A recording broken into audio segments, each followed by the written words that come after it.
अफसोस इस बात का होगा और जिंदगी भर हमारी नस्लें हमें माफ नहीं करेगी। ये लड़ाई आपको लग रहा होगा कि बड़ी आसान लड़ाई है। हम हुकूमतों के खिलाफ लड़ाई लड़ रहे हैं। हम उन सरकारों की आंख में आंखें डालकर खड़े हैं जो सरकारें आज ये समझ रही हैं कि वो फैसले लेंगे और हमने खामोशी के साथ उसे कबूल कर लेना चाहिए।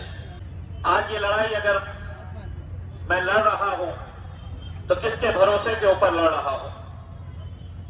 आप लोगों की ताकत है, आप लोगों का साथ है, आप लोगों की हिम्मत है, जिसकी वजह से मैं हर मुश्किलों का सामना करते हुए ये लड़ाई को आगे लेकर जा रहा हूं। मेरे ऊपर पुलिस का केस आज रजिस्टर हुआ। आज महाराष्ट्र के अलग अलग इलाकों के अंदर मेरे पुतले और मेरे पोस्टर्स जलाए जा रहे हैं।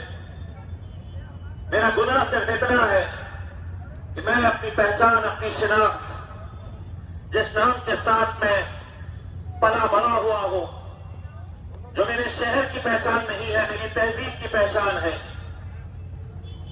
उस नाम को अगर मिटाने की कोशिश हो रही है।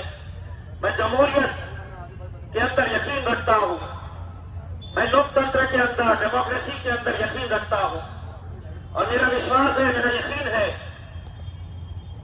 कि इस मुल्क के अंदर अगर आवाम यह तय कर सकती है कि मेरे इलाके का कॉर्पोरेटर कौन रहेगा, वोटिंग के जरिए मेरे इलाके का, मेरे शहर का आमदार कौन रहेगा, मेरे जिले का खासदार कौन रहेगा, ये तय करने का इख्तियार अगर इस आवाम को है तो मेरे शहर का नाम क्या होगा उसका इख्तियार भी ये आवाम को है।